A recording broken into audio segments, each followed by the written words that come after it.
Hello friends, मेरा नाम है मेहुल और ये थर्ड पार्ट है फॉरेस्ट के बेसिक कॉन्सेप्ट का। इसमें हम लोग समझेंगे 5 कॉन्सेप्ट। पहला है एप्रिसिएशन और डेप्रिसिएशन इन करेंसी, उसको कैसे कैलकुलेट करेंगे। अगर दूसरा है कैलकुलेशन ऑफ कस्टमर रेट या मर्चेंट रेट इन केस अगर इंटर बैंक रेट अगर दिया हुआ है हमको, ये इंपॉर्टेंट है थोड़ा। और ये तो इंपॉर्टेंट है, क्रॉस रेट और क्रॉस रेट विद बिडास और क्रॉस रेट विदाउट बिडास, ये बहुत इंपॉर्टेंट है। और ये दोनों समझने के लिए हमको थोड़ा सा ये वाला कॉन्सेप्ट को भी एक बार वापस से समझना पड़ेगा, conversion of direct code into indirect code. जो हमने पहला कॉन्सेप्ट समझा था, फर्स्ट कॉन्सेप्ट, वो वापस से हमको हल्का सा ब्रशअप करना पड़ेगा ये दोनों समझने के लिए। क्रॉस रेट विदाउट बिडास्क और क्रॉस रेट विद बिडास्क, ये बहुत इंपॉर्टेंट कॉन्सेप्ट है दो। तो चलो शुरू करते हैं हम लोग अप्रिसिएशन और डेप्रिसिएशन इन करेंसी से। सबसे पहला कॉन्सेप्ट है अप्रिसिएशन और डेप्रिसिएशन इन करेंसी। तो ये इसको समझते हैं डायरेक्ट, हम लोग एग्जांपल से समझते हैं इसको। जैसे कि हम लोग को पहले स्पॉट रेट दिया है, आज का रेट है $1 = 60 है। अगर $1 = 60 है और हमको केस वन, 4 केस हो सकते हैं इसमें टोटल। तो पहला केस है अगर डॉलर अप्रिशिएट हो गया 10% या डॉलर ही डेप्रिशिएट हो गया 10% से, या फिर रुपी, जो सामने जो रुपी है, ये रुपी डेप्रिशिएट हो गई 10% से, या फिर रुपी अप्रिशिएट हो गई 10% से। तो हम लोग ये चारों केस में कैसे कैलकुलेशन करेंगे। पिछला जो कॉन्सेप्ट था हमारा, जिसमें हमने फॉरवर्ड प्रीमियम और डिस्काउंट निकाला था, वो परसेंटेज में निकाला था। इसमें हम लोग निकाल रहे हैं, हम लोग को परसेंटेज दिया रहेगा कि इस करेंसी में 10% अप्रिशिएट हो गई ये करेंसी, या फिर 10% ये करेंसी डेप्रिशिएट हो गई। हमको इसमें रेट निकालना है कि डेप्रिशिएट होने के बाद उस करेंसी का क्या रेट है। जैसे कि पहले केस में बोल रहा है डॉलर अप्रिशिएट हो गया 10% से। डॉलर अगर 10% से अप्रिशिएट हो गया है, इसका मतलब अभी हमको $1 खरीदने में 60 रुपये लगता था। अब डॉलर अप्रिशिएट हो गया 10%, डॉलर का वैल्यू बढ़ गई है, मतलब ये 60 रुपये जो है वो 10% से बढ़ गया होगा। मतलब इस 60 को हम 110% भी कर सकते हैं, या फिर हम इसको कर सकते हैं 1.1, ये हमारा आ जाएगा 66, $1 = 66। और अगर हम बोल रहे हैं कि डॉलर डेप्रिशिएट हुआ है 10% से, डॉलर डेप्रिशिएट हुआ है मतलब डॉलर का रेट अभी $1 = 60 रुपये था, अब ये 60 नहीं होगा, डेप्रिशिएट डॉलर की वैल्यू गिर गई, मतलब ये अब हमको डॉलर और सस्ते मिल जाएगा, मतलब डॉलर 6 रुपये से और गिर गया है, मतलब डॉलर अब 54 का हो गया।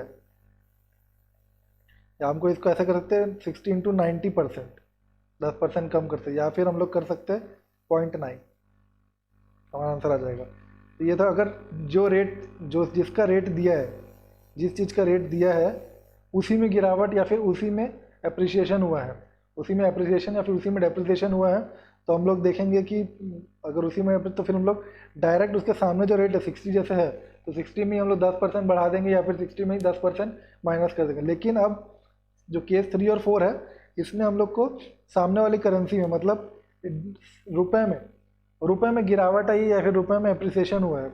तो फिर उस केस में कैसे करेंगे हम लोग, जैसे कि अभी $1 = 60 है और हम लोग बोल रहे हैं कि रुपये 10% से बढ़ गया, इसका मतलब डॉलर 10% से गिर गया है। तो हम लोग रुपए को हम लोग को बढ़ाना पड़ेगा। रुपए को बढ़ाना मतलब रुपए की वैल्यू स्ट्रॉन्ग कर हो जाएगी, मतलब कि डिवाइड हो जाएगा, यहाँ पे रुपए में डिवाइड हो जाएगा, डिवाइडेड बाय अप्रिशिएट हो गया 10%, तो 110% हो जाएगा। क्योंकि अब पहले $1 = 60 था, अगर मैं इसको डिवाइड करूँगा 60 को 110% लिख दो या फिर 1.1 लिख दूँ, तो 60 / 1.1 करूँगा तो 54 आ गया, 54.545। ये जो रेट आया है $1, इसका मतलब पहले मुझे $1 खरीदने में 60 रुपये लगता था, लेकिन अब मुझे $1 खरीदने में सिर्फ 54 रुपये लग रहा है, 54 पॉइंट समथिंग रुपये बस लग रहा है। तो मतलब इसका मतलब रुपए की वैल्यू बढ़ गई है थोड़ी सी, रुपये थोड़ा सा अप्रिशिएट हुआ है।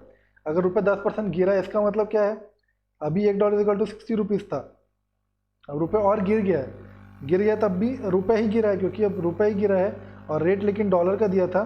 तो हमको वापस इधर डिवाइड करेंगे, 10% से गिरा मतलब डिवाइड बाय 90% कर दो, या फिर डिवाइड बाय 0.9 कर दो, और आंसर आ जाएगा 60 / 0.9। तो आ गया हमारा आंसर 66.67 रुपये। मतलब अब रुपये हमको और ज़्यादा रुपये लगेंगे $1 खरीदने के लिए। पहले हमको $1 खरीदने के लिए हमको लगते थे 60 रुपीज़ लग रहे थे, अब हमको लगेंगे $1 खरीदने 66 रुपये लग रहे हैं हमको, और ज़्यादा रुपये लग रहे हैं। तो ये छोटा सा कॉन्सेप्ट था। करेंसी में अगर अप्रिसिएशन या डेप्रिसिएशन होता है, इंपॉर्टेंट है, तो उसको अच्छे से समझ लीजिएगा। क्योंकि अगर जिस रेट करेंसी जिसकी दी है, मतलब रेट जिसका दिया है, डॉलर का रेट दिया और डॉलर में ही अप्रिसिएशन डेप्रिसिएशन हो रहा है, तो डायरेक्ट 60 में जो $1 60 है, 60 में ही हम लोग 10% बढ़ा देंगे, 60 में 10% गिरा देंगे, माइनस कर देंगे। लेकिन अगर रुपए में बोल रहा है, अगर रुपए में अप्रिसिएशन या डेप्रिसिएशन हुआ है तो हम लोग 60 में डिवाइड करेंगे जो भी हुआ है। पर 60 में अगर मान लो रुपए अप्रिशिएट हुआ 10% तो 60 में डिवाइड कर देंगे 1.1 से, और रुपी अगर डेप्रिशिएट हुआ 10% से तो 60 में हम लोग डिवाइड कर देंगे 90% या फिर 0.9 से, तुम्हारा आंसर आ जाएगा। वैसे भी आप सोचो कि डिवाइड क्यों कर रहे हैं यहाँ पे। डिवाइड करने से अगर हम लोग डिवाइड करेंगे, ज़्यादा से डिवाइड करेंगे, 1.1 से अगर डिवाइड करेंगे तो उसका रेट अपने आप 60 का कम होने ही वाला है, 50 कम ही आएगा रेट। और अगर मैं इसको 1 से कम मतलब 0.9 से अगर डिवाइड करूँगा 60 को, तो अपने आप ये 60 का रेट ज़्यादा हो जाएगा। मतलब ज़्यादा हो जाएगा मतलब फिर ये करेंसी गिर गई, मतलब रुपी का रेट गिर गया, मतलब डॉलर बढ़ गया, अप्रिशिएट हो गया। तो ये कॉन्सेप्ट को आप अच्छे से समझ लीजिएगा, एप्रिसिएशन और डेप्रिसिएशन इन करेंसी। जिस भी करेंसी का दिया है, अगर डायरेक्ट उसी करेंसी का दिया है तो सीधा हम लोग 10% ऐड माइनस कर देंगे, और दूसरी करेंसी का दिया तो वाइस वर्सा। अब हम लोग ये समझते हैं, थोड़ा सा इंपॉर्टेंट है, कैलकुलेशन ऑफ कस्टमर रेट या फिर मर्चेंट रेट। अगर इंटर बैंक रेट दिया हुआ है, अगर इंटर बैंक रेट अगर दिया हुआ है तो हम लोग कैसे कस्टमर रेट, अब ये आप समझ नहीं पा रहे हो कि इंटर बैंक रेट है क्या। इंटर बैंक रेट होता क्या है? अगर इंटर बैंक रेट गिवन है तो customer rate are calculated with the help of exchange margin. अब ये छोड़ते हैं, इंटर बैंक रेट क्या होता है। तो ये बैंक हो गई, मान लो ये बैंक है, और अगर हम इनसे खरीदने जाते हैं तो बैंक हमको एक रेट कोट कर देता है कि बैंक बोल रहे हैं हाँ $1 तो $60 चल रहा है भैया, तो हम लोग बोलेंगे ठीक है देते। लेकिन बैंक भी तो बैंकों से ट्रांजेक्शन करता है, बैंक का बैंक के साथ भी ट्रांजेक्शन होता है। तो ये जो बैंक एक दूसरे से जो ट्रांजेक्शन करते हैं, इनके लिए अलग कोड रहता है। ये बैंक एक दूसरे ट्रांजेक्शन करेंगे तो ये बोलेंगे $1 इज इक्वल टू आपके लिए ₹55 है। बैंकों में अलग चल रहा है ट्रांजेक्शन, और बैंक जो कस्टमर को देता है थोड़ा सा और वैल्यू बढ़ा के या फिर गिरा के, जैसे भी कस्टमर के लिए अलग वैल्यू रहती है, और बैंकों के लिए जो है वो अलग रेट चलता है। तो ये जो बैंकों का रेट है इसको बोलते हैं इंटर बैंक रेट। बैंकों के रेट को बोलते हैं इंटर बैंक रेट। और इस रेट को अब अगर मुझे जाके खरीदना है बैंक से तो मैं इंटर बैंक रेट से नहीं खरीदता, मुझे इंटर बैंक रेट को कन्वर्ट करना पड़ेगा कस्टमर रेट में। कस्टमर रेट में मुझे कन्वर्ट करना पड़ेगा इस बैंक के इंटर बैंक रेट को। तब मैं कैसे कन्वर्ट करूंगा, तो एक एक्सचेंज मार्जिन रहती है, जो भी इंटर बैंक रेट रहती है उसमें अगर मैं एक्सचेंज मार्जिन को ऐड माइनस करूंगा तो मेरा कस्टमर रेट आ जाएगा। तो जैसे कि अब इसमें समझते हैं हम, जैसे कि अगर इंटर बैंक रेट दिया रहता है तो कस्टमर रेट अगर कैलकुलेट करना है तो हम एक्सचेंज मार्जिन के हेल्प के थ्रू कर सकते हैं। दूसरा, एक्सचेंज मार्जिन हम माइनस करेंगे, किस में से माइनस करेंगे, बिड में से माइनस करेंगे, और आस्क में हम लोग एक्सचेंज मार्जिन को ऐड कर देंगे। इसको हम लोग एग्जाम्पल के थ्रू समझते हैं। जैसे कि एग्जाम्पल में दिया है 1 पाउंड इज इक्वल टू ₹90 और ₹92, ये बिड रेट है, ये है ask rate, selling rate bank का बाइंग रेट, सेलिंग रेट। लेकिन ये तो बैंक रेट है, बैंकिंग रेट है, बैंक से ट्रांजेक्शन करेगा तो ये रेट रहेगा। लेकिन हमको कस्टमर रेट बनाना है तो हमको एक्सचेंज मार्जिन का यूज़ करना पड़ेगा। हमने अभी पढ़ा ऊपर कि एक्सचेंज मार्जिन को हम लोग माइनस करते हैं बिड में से, जो बिड है उसको थोड़ा सा और कम करेंगे और आस्क उसको थोड़ा सा और बढ़ा देंगे। तो जो 90 है इसमें 1% माइनस कर देंगे तो हमारा बिड रेट आ जाएगा, और 1% ऐड कर देंगे तो हमारा आस्क रेट आ जाएगा। तो इस तरीके से हमारा रेट निकल जाएगा। जैसे कि 92 दिया है तो उसमें एक्सचेंज मार्जिन हम लोग ऐड कर रहे हैं। ऐड मतलब यहाँ पे माइनस होगा और यहाँ पे ऐड होगा। 90 का 1% कितना, 90.92, तो 90 माइनस 0.9 89.1, और ये आ जाएगा 92 प्लस 1%, 92.92। ये अब बन गया कस्टमर रेट। अब हमको अगर ट्रांजेक्शन करना तो अब ये रेट हमारे लिए रेट है, ये नॉर्मल पब्लिक के लिए ये रेट है, और ये हो गया बैंकों का अपने एक दूसरे से जो ट्रांजेक्शन करते हैं बैंकों का ये रेट हो गया, और ये हो गया आम पब्लिक का रेट। तो ये एक क्वेश्चन हो गया। एक और हम लोग समझते हैं, इसमें भी डाल दिए। एक और क्वेश्चन है, ये अच्छा क्वेश्चन है थोड़ा। इंटर बैंक रेट हमको स्पॉट रेट दिया $1 इक्वल टू 60.75 और 35। अब यहाँ पे देखिए ये जो 60.75 जो दिया है ये बिड रेट है, और बिड रेट जो है, और अगर हम इसको तोड़ेंगे तो 60.75 और 60.35 ऐसा लिखेंगे तो गलत हो जाएगा ना, क्योंकि ये बिड रेट ज़्यादा कैसे हो सकता है आस्क रेट से। सेलिंग बैंक आपको बेचेगा वो कम कैसे हो सकता है जो खरीदेगा उससे। हम तो यही पढ़े कि भाई बैंक ज़्यादा में, तो इसको हम लोग जब भी ऐसा दिया रहता है 75/35, जब ऐसा दिया रहेगा कि ये ज़्यादा ये कम है, तो उस केस में हम लोग एक इधर से एक बढ़ा देते हैं। जैसे 60.75 है तो 61.35 हो जाएगा, ये बन जाएगा रेट। ये नहीं बनेगा, गलती हो सकती है यहाँ पे, इसलिए ये रेट को देखना ध्यान से एकदम अच्छे से देखना पड़ेगा। 60.75 और 61.35 हो जाएगा, एक आगे से बढ़ा देते हैं हम लोग, 61.35 कर देते जब भी ये कम होता है तो। अब हमको स्पॉट रेट पता चल गया। हमको स्पॉट रेट अभी चल रहा है, स्पॉट रेट 60.75, 61.35। अब देखो ये क्वेश्चन पूछ क्या रहा है हमको, 3 मंथ का स्वैप दिया है, एक्सचेंज मार्जिन दिए 0.8%, और हमको कैलकुलेट करना है 3 month forward rate for customer. Customer का 3 मंथ फॉरवर्ड रेट पता करना है। तो ये क्वेश्चन थोड़ा सा और एक्स्ट्रा लेवल बढ़ गया इस क्वेश्चन का। इस क्वेश्चन में हम लोग जैसे स्वैप पॉइंट, आपको याद होगा स्वैप पॉइंट हम लोग क्या काम है, स्वैप पॉइंट का काम क्या रहता है। स्वैप पॉइंट से हम लोग फॉरवर्ड रेट तक पहुंचते हैं, स्वैप पॉइंट का यूज़ करके हम लोग फॉरवर्ड रेट तक पहुंचते हैं। और एक्सचेंज मार्जिन का यूज़ करके क्या होता है, एक्सचेंज मार्जिन से हम लोग कैलकुलेट, एक्सचेंज मार्जिन का यूज़ करके हम लोग कस्टमर रेट निकालते हैं। तो कस्टमर रेट निकालते हैं, लेकिन हम लोग को एक क्वेश्चन पूछा, कस्टमर रेट तो पूछा है, लेकिन कस्टमर रेट हमको 3 month forward rate of customer पूछा, मतलब कस्टमर का स्पॉट रेट नहीं पूछा है। ये जो पिछला क्वेश्चन था उसमें हमने स्पॉट रेट ही निकाला था। ये जो रेट है ये स्पॉट रेट ही था, ये स्पॉट रेट ही हमने, मतलब ये स्पॉट रेट ही दिया था बैंक का, और बैंक का ही स्पॉट रेट दिया था, लेकिन हमने जो निकाला था वो भी स्पॉट रेट ही निकाला था। ये भी स्पॉट रेट था, और हमने जो निकाला मार्जिन से वो भी स्पॉट रेट ही निकला। लेकिन इस क्वेश्चन में हमको 3 मंथ फॉरवर्ड रेट पूछा है, तो फॉरवर्ड रेट के लिए पहले हम लोग को जो बैंक का जो रेट है, ये जो इंटर बैंक रेट है, इसको हम लोग को पहले फॉरवर्ड रेट में कन्वर्ट करना पड़ेगा, इंटर बैंक रेट और फॉरवर्ड रेट। तो हमको कैसे कन्वर्ट करेंगे, हम लोग स्वैप का यूज़ करेंगे। तो स्वैप आपको याद है पीछे से चलते हैं 52.00, और यहाँ पे पीछे 05.00, और आपको याद होगा कि 25 और 50 है, तो ये बढ़ रहा है इंक्रीजिंग ऑर्डर में, मतलब ऐड होगा,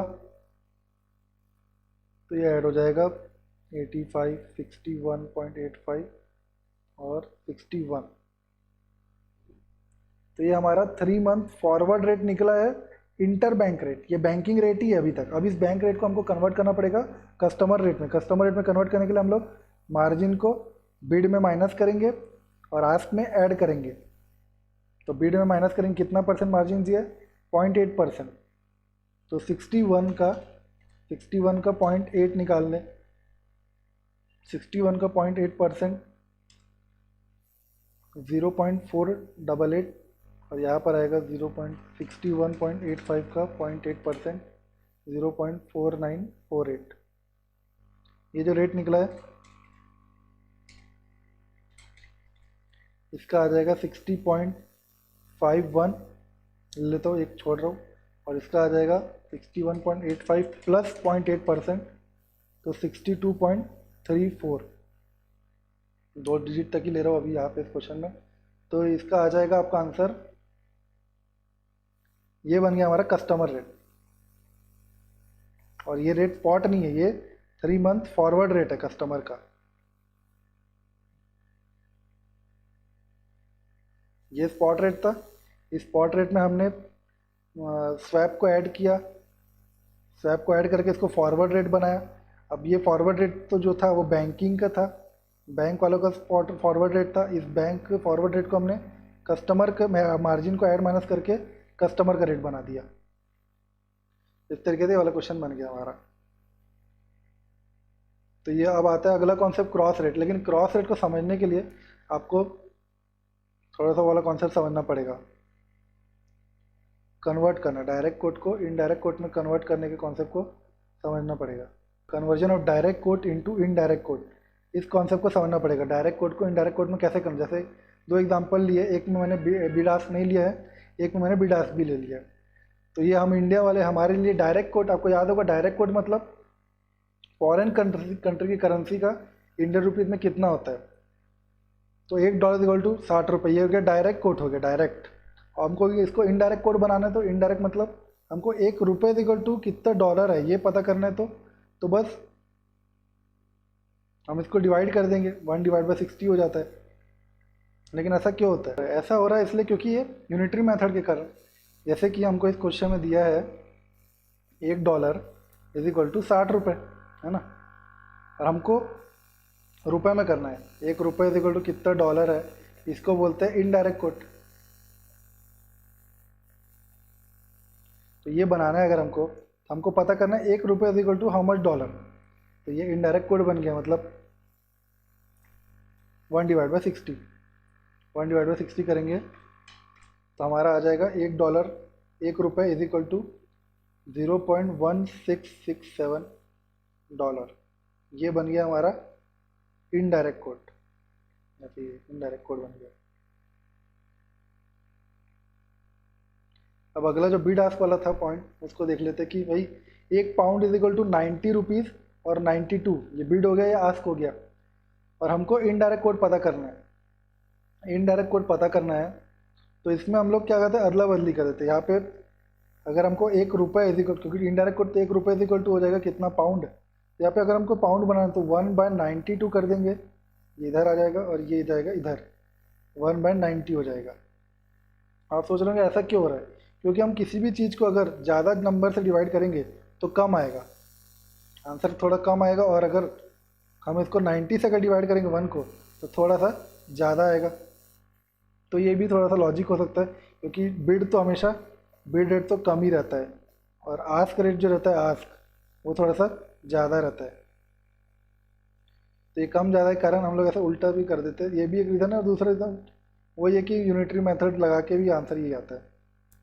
₹1 = 1/92 और 1/90 करेंगे तो हमारा ₹1 आंसर आ जाएगा।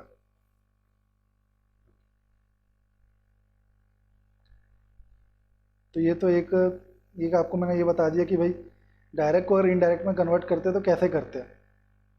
अगर सिंगल रेट दिया तो इधर 1/60 करना, और इधर भी हम लोग 1/90 और 92 ही कर रहे हैं, लेकिन हम लोग इसका चेंज कर देंगे, क्योंकि 90 को अगर 1/92 कर देंगे, यहाँ पे 1/90 कर देंगे तो बिड ज़्यादा आ जाएगा, जो कि बिड ज़्यादा नहीं आना चाहिए, बिड कम रहना चाहिए। तो इसलिए हम इसको इधर ला देंगे और इसको इधर भेज देंगे।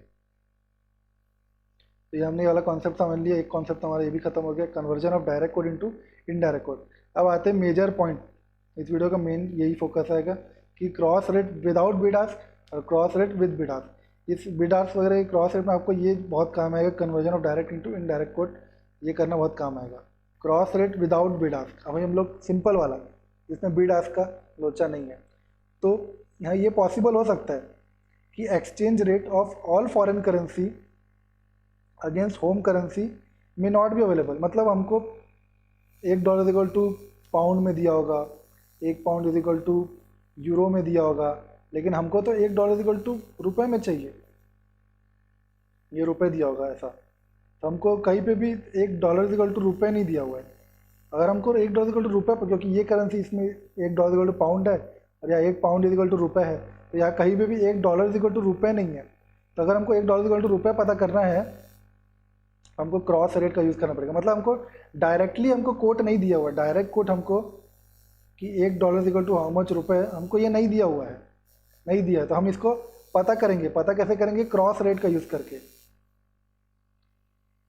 क्रॉस रेट का यूज़ करके। तो यही लिखा है कि it may be possible that exchange rate of all foreign currency against whom currency में नॉट बी अवेलेबल। मतलब डायरेक्ट कोट अवेलेबल नहीं हो सकता, नहीं है। तो ऐसी सिचुएशन में एक्सचेंज रेट हम लोग डिटरमाइन करते with the help of cross multiplication, या फिर हम लोग बोलते हैं क्रॉस रेट का यूज़ करके। अब cross rate are also use for spot market arbitration. मतलब हम लोग स्पॉट मार्केट आर्बिट्रेशन भी कर सकते हैं। ये आपको थोड़ा सा बाद में बताता हूँ कि ये क्या चीज़ है। उसके पहले हम लोग समझते हैं कि क्रॉस रेट कैसे हम लोग करें। क्रॉस रेट मतलब आपको समझाई दिया कि हमको डायरेक्ट कोट नहीं मिल रहा। हमको जिस चीज़ का डायरेक्ट कोट चाहिए, $1 = रुपए का चाहिए, तो हमको पास वो अवेलेबल नहीं है। लेकिन हम लोग उसको अलग अलग करेंसी के थ्रू कैलकुलेट कर सकते हैं कि $1 कितना रुपये होगा। जैसे इस क्वेश्चन एग्जाम्पल में अगर आप समझे तो 1 पाउंड = 90 रुपये दिया है और 1 पाउंड = $1.5 दिया है, ठीक है। तो हमको कैलकुलेट करना है, हमको चाहिए रुपए, डॉलर बाय रुपए। मतलब $1 = कितना रुपए, हमको ये पता करना है, मतलब रुपए बाय डॉलर, ये पता करना है हमको। तब कैसे पता करेंगे हम लोग, क्रॉस मल्टीप्लिकेशन वगैरह भी कर सकते हैं, या फिर एक सिंपल मेथड मैं आपको बता रहा हूँ, आपको इसमें हर बार एक ही चीज़ करनी पड़ेगी, एक ही चीज़ करेंगे आपका आंसर आ जाएगा। आपको हर बार डिवाइड ही करना है, हर बार डिवाइड करना है, हर बार डिवाइड करना है। कैसे डिवाइड करना है? जैसे कि आपको पूछा है रुपए बाय डॉलर, आपको $1 इक्वल टू कितना रुपए ये निकालना है, मतलब आपको निकालना है रुपए बाय डॉलर, आपको ये निकालना है। और देखिए जो दोनों चीज़ है, ये दोनों चीज़ अगर इस साइड दी है, मतलब इस साइड दी है दोनों चीज़, ये भी इधर दी है, ये भी इधर दी है, अभी क्वेश्चन सिंपल हो गया। सिंपल हो गया मतलब रुपए भी इस साइड दिया हुआ है, मतलब इस साइड ही रुपए भी दिया हुआ है, और इसी साइड हमको क्या दिया है, डॉलर भी दिया हुआ है। इसी साइड दोनों चीज़ दी हुई है। अगर दोनों इसी साइड दी है तो हम लोग, रुपए हमको ऊपर चाहिए तो हम लोग ऊपर 90 रुपये लिख देंगे, और हमको नीचे चाहिए डॉलर, हमको नीचे डॉलर चाहिए तो हम लोग नीचे $1.5 लिख देंगे। ठीक है, तो हमारा आंसर आ जाएगा 90 डिवाइड बाई 1.5 करेंगे तो $1 इज इक्वल टू 60 रुपीज़ हमारा आंसर आ जाएगा। ये इस तरीके से हम लोग को हर बार सिर्फ डिवाइड ही करना है, डिवाइड करना। जैसे कि अभी हम मतलब जैसे दोनों करेंसी इसी साइड थी, मुझे डॉलर और रुपए चाहिए था, रुपए बाय डॉलर चाहिए था, और दोनों इसी साइड था, दोनों इसी साइड है, तो सीधा रुपए को इधर 90 लिख दो और नीचे नीचे डॉलर है तो 1.5 लिख दो, आपका आंसर आ जाएगा।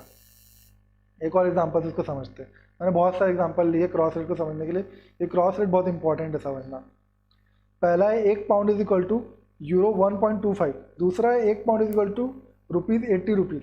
हमको कैलकुलेट करना है रुपी अपॉन में यूरो, या फिर हम बोल सकते हैं 1 यूरो इज इक्वल टू कितने रुपए, हमको ये पता करना है। रुपए मतलब रुपए अपॉन में यूरो, और देखो दोनों इधर ही दिया हुआ है, दोनों इस पार दिया हुआ है, दोनों अगर इस पार दिया हुआ है रेट, फिर आपको कुछ सोचते नहीं है। ऊपर रुपए है तो रुपए को 80 को ऊपर लिख दो, ये वाला 80 को ऊपर लिख दो, और ये नीचे यूरो है तो नीचे यूरो को 1.25 लिख दो, आंसर आ जाएगा 80 डिवाइडेड 1.25, आंसर आ जाएगा 64 रुपये। 1 यूरो इज इक्वल टू 64 रुपये, आपका आंसर आ जाएगा।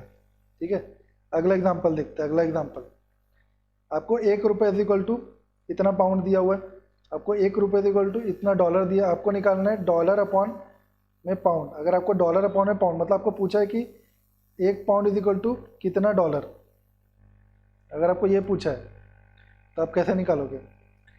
उधर ही डॉलर भी इस साइड ही दिया हुआ है और पाउंड भी इस साइड, दोनों इस पार दिया हुआ है, तो एकदम सिंपल हो गया। अब डॉलर ऊपर चाहिए तो हम लोग डॉलर को ऊपर लिख देंगे, 0.10167 डिवाइडेड बाई 0.0111 पाउंड, ये डॉलर है पाउंड, हमारा आंसर आ जाएगा 0.0167 डिवाइडेड बाई 0.0111, हमारा आंसर आ गया $1.5045, और ये हो गया 1 पाउंड का इतना। सिंपल है ना, सीधा डिवाइड करना है आपको, सिर्फ डिवाइड करना, सिर्फ डिवाइड। अभी तो थोड़ा सा कॉम्प्लिकेट केस नहीं है, लेकिन अभी 2-3 केस इजी वाले करते हैं। तीसरा एग्जांपल भी देखो, जैसे कि 1 pound is equal to euro दिया है, 1 pound is equal to dollar दिया है, दोनों इस साइड ही दिया है, दोनों इस साइड ही रेट है, तो हमको पूछा भी ये डॉलर अपॉन में यूरो पूछा, मतलब 1 यूरो इज इक्वल टू कितना डॉलर, हमको ये पूछा है। दोनों इस साइड है तो ऊपर डॉलर चाहिए तो 1.5 लिख दो, और नीचे यूरो चाहिए तो 1.25 कर दो, हमारा आंसर आ जाएगा 1.5 डिवाइडेड 1.25, 1.2 हमारा आंसर आ गया। और ये क्या हमको चाहिए था, इधर डॉलर इधर यूरो, इस तरीके से ये भी आ गया हमारा आंसर। अब अगले एग्जांपल में चलते हैं, एग्जांपल नंबर 4। देखो ये थोड़ा सा कॉम्प्लिकेट आपको दिख रहा होगा, जैसे कि ये जो रेट है, ये वाला जो रेट है वो इस साइड दिया है, इस साइड दे दिया है, और ये जो रेट है वो इस साइड है। जो इस साइड का है वो तो सिंपल है, हमको पता है उसको कहाँ रखना है, मतलब ये रुपए अपॉन में पाउंड वाला पूछ रहा है, और रुपए तो हमको पता है इस साइड दिया है, तो इस साइड दिया है तो उसको चुपचाप ऊपर 60 लिख दूंगा। लेकिन अब जो पाउंड है वो इस साइड है, तो जो भी इस साइड रहेगा उसको मैं 1 डिवाइडेड बाय 1.5 कर दूंगा, ये सिंपल हो जाएगा। हम हर बार डिवाइड ही करना है, हर बार डिवाइड करना, हमारा आंसर आ जाएगा। तो इस क्वेश्चन में कैसे हो जाएगा 60 और 1 बाय 1.5, तो ये ऊपर चल जाएगा, हमको पता है जो नीचे डिवाइड में रहता है तो ऊपर जब खींचते तो इंटू 1.5 और डिवाइड में 1 हो जाएगा, तो ये दोनों इंटू हो जाएंगे, 60 इंटू 1.5 हो जाएगा, 60 में 1.5 गुना बढ़ गया, 90 रुपये, मतलब 1 pound is equal to 90 rupees, ये आंसर आ गया एग्जाम्पल 4 का। एग्जाम्पल 5 याद रखना, डिवाइड ही करना है यार इसमें। तो इसमें हमको पूछा रुपी अपॉन में डॉलर, देखो रुपी तो इधर दिया हुआ है लेकिन डॉलर इधर नहीं दिया हुआ है, डॉलर दिया है इधर, डॉलर इधर है। जो रुपी पहले उसको तो लिख लो, रुपी 80 रुपये ऊपर लिख लिए, और नीचे डॉलर, क्योंकि इधर साइड दिया हुआ है डॉलर, इधर दिया हुआ है, तो हम लोग क्या करेंगे, हम लोग इसको 1 डिवाइड बाई 0.75 कर दूंगा 1 डिवाइड बाय, तो आंसर आ जाएगा मतलब 80 इंटू 0.75, तो आंसर आ गया 80 इंटू 0.75, 60 आ गया, 60 रुपीज़, $1 इक्वल टू 60 रुपीज़ आ गया आंसर। एग्जाम्पल 6 में चलते, याद रखना डिवाइड ही करना है।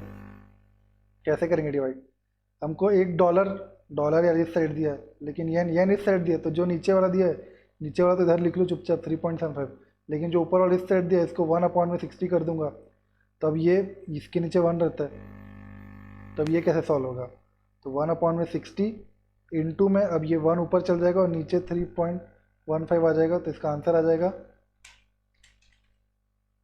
0.00529। देखिए यही आंसर आएगा इसका। हम ये डॉलर है और ये येन, एक येन इज इक्वल टू इतना $, तो ये एग्जाम्पल 6 सॉल्व हो गया। एग्जाम्पल 7 देखो, डिवाइड ही करना है, क्रॉस रेट निकालना, डिवाइड एकदम सिंपल रहता है, विदाउट बीडास को तो एकदम सिंपल रहता है कि भाई डॉलर चाहिए, डॉलर इधर है, पाउंड चाहिए, पाउंड इधर है, सिंपल, डॉलर इधर है तो 1/60 ऊपर, और नीचे पाउंड इधर है तो इसको भी 1/90। सेम ये पुराना केस टाइप क्वेश्चन हो गया कि 1/60 तो 60 रहेगा, और ये जब ऊपर जाएगा तो 90 डिवाइड बाई 1 हो जाएगा, तो 90 डिवाइड बाई 1 होगा तो 90 डिवाइड बाई, अब ये 60 हो गया, तो आंसर क्या आ रहा है 90 डिवाइड बाई 60, 1.5 हमको निकालना था डॉलर, ये डॉलर है और ये 1 पाउंड है, 1 पाउंड इज इक्वल टू $1.5, तो ये हमारा आंसर आ गया। तो सिंपल था ना ये, विदाउट बीडास एकदम सिंपल होता। अगर इस साइड दिया है, अगर रेट इस साइड दिया और हमको ये भी इस साइड ही है, मतलब इस क्वेश्चन में तो नहीं है, जैसे सिंपल वाले क्वेश्चन में अगर हमको बोला है, ये हमको पूछा है रुपए बाय पाउंड पूछा है, और रुपए भी इधर ही दिया है, पाउंड लेकिन इधर दिया है, तो अगर इधर दिया है तो पाउंड को 1 बाय जो भी है 1.5 कर देंगे, और रुपए क्योंकि इधर ही दिया तो रुपए को चुपचाप 60 लिख देंगे, और फिर ये तो आपको मल्टीप्लिकेशन के नॉर्मल रूल से निकल जाएगा कि 60, और ये जब ऊपर जाएगा तो ये इन 1.5 ऊपर जाएगा और नीचे 1 हो जाएगा, आंसर आ जाएगा हमारा। तो इस तरीके से ये सारे क्वेश्चन सॉल्व हो जाएंगे आपके विदाउट बीडास वाले, ऐसे सिंपल रहते विदाउट बीडास। अब विद बीडास थोड़ा सा ज़्यादा कॉम्प्लिकेट नहीं होगा, थोड़ा सा ही कॉम्प्लिकेट रहेगा। क्रॉस रेट विद बीडास, इसमें बीडास का भी तड़का लग गया है। जैसे कि example 1 pound is equal to $1.5, $1.6 दिया है, और 1 पाउंड इज इक्वल टू ₹90 और 92 दिया है, और आपको निकालना है रुपी बाय डॉलर। तो यहाँ पे भी हमको यही ढूंढना है कि अगर ये चीज़ इस साइड दी है क्या, मतलब इक्वल टू के इस साइड दिया हुआ है क्या, डॉलर का भी रेट इस साइड दिया, अगर इस साइड दिया तो एकदम सिंपल हो जाएगा। अब हम कैसे करेंगे, अगर हमको रुपी चाहिए, रुपी ऊपर चाहिए, तो हम लोग यहाँ पे 90 लिख देंगे, 90 बिड का 90, और यहाँ पे हम ऐसा चलते हैं, ऐसा और ऐसा, ऐसा ऐसा, तो 90 तो 90 लेंगे, लेकिन और यहाँ पे भी हमेशा डिवाइड ही होगा, डिवाइड बाय 1.6, और इधर ये जो 92 है, 92 का 92 ही लेंगे और डिवाइड करेंगे इधर इसको 1.5 से, तो इस तरीके से हमारा ये रेट निकल जाएगा। देखिए ज़्यादा नंबर है तो सीधी सी बात है 90 कम आने वाला है, तो बीट तो कम ही रहता है, और ये थोड़ा सा कम नंबर है, मतलब सीधी सी बात है 92 थोड़ा सा ज़्यादा आएगा और आस्क ज़्यादा ही रहता है। तो 90 डिवाइड बाई 1.6 किया मैंने तो 56.25 आ गया, और 92 डिवाइड बाई 1.5 किया तो 61.33 आ गया। ये रेट निकल गया इसका, सिंपल था एकदम। क्रॉस रेट विद बीडास, इसको हम लोग और एग्जांपल 4-5 एग्जांपल और लिया मैंने, उससे समझेंगे सीधा से। जैसे कि फिर से ये रुपी और डॉलर दिए, देखिए रुपी अपॉन में डॉलर चाहिए मुझे, रुपी अपॉन में डॉलर, तो रुपी भी इस साइड दिया हुआ है और डॉलर भी इस साइड दिया हुआ है, तो जो इस साइड दिया सीधा सीधा डिवाइड हो जाएगा। डिवाइड कैसे होगा, रुपी हमको इधर यही डालना है, ऐसा जाएंगे हम लोग और ऐसा जाएंगे, तो रुपी जो दिया है 80.25, अब मैं ऐसा जा रहा हूँ, डिवाइड हो जाएगा, डिवाइड क्योंकि इसी साइड दिया था इसलिए डायरेक्ट डिवाइड हो जा रहा है 1.30, और 81.5 जो है इसको मैं 81.5 लिखूँगा और डिवाइड करूँगा 1.25 से, क्योंकि दोनों रेट इसी साइड है इसलिए डायरेक्ट डिवाइड हो जा रहा है। अभी हम देखेंगे एक केस आएगा जिसमें एक रेट इस साइड रहेगा, तब हम कैसे करेंगे। तो 80.25 डिवाइड बाई 1.3, तो 61.73 और इधर 81.5 डिवाइड बाई 1.25, इधर आ गया 65.2। ये निकला क्या, ये रुपीज़ निकला और ये $1 इक्वल टू इतना रुपये हमारा ये आंसर आ गया। तो एग्जाम्पल 2 हो गया हमारा। एग्जाम्पल 3 देखते हैं। देखिए अब आ गया इसमें देखिए रुपी तो इधर है, ये सिंपल, लेकिन पाउंड इधर आ गया, पाउंड इस साइड आ गया। अब क्या करेंगे, तो हमको करना कुछ नहीं है, अब हमको डिवाइड, हमको हमारा जो रूल था डिवाइड ही करेंगे हम लोग हर बार। डिवाइड ही, कोई सोचना ही नहीं है कि मल्टीप्लाई करना है कि डिवाइड करना है, हमको डिवाइड ही करना है हर बार। कैसे करेंगे, लेकिन रुपये इधर दिया है तो रुपये को तो चुपचाप इधर 60 लिख लो, है ना, और इधर भी 62 लिख दो, ये तो आएगा। लेकिन डिवाइड में अब क्या आएगा, अब क्योंकि जो ये रेट है ये डॉलर नहीं, हमको चाहिए पाउंड, और पाउंड इस साइड नहीं है, पाउंड इस साइड नहीं है पाउंड। तो अब हम क्या करेंगे, अब हम करेंगे इसको डायरेक्ट कोड बना, इनडायरेक्ट कोड बना देंगे।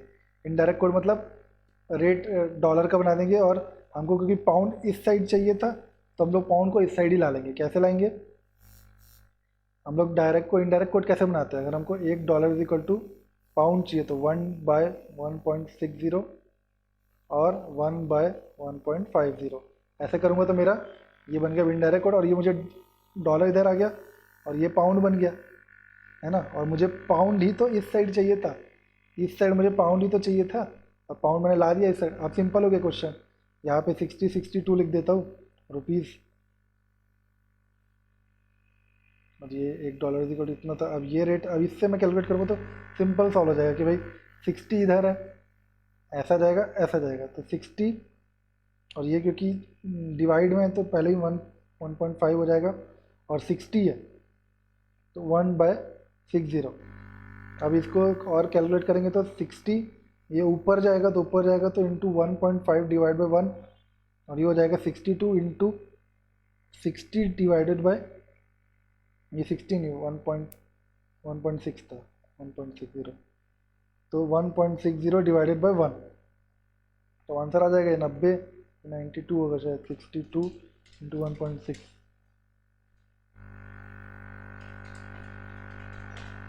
99.2 हमारा रेट आ गया।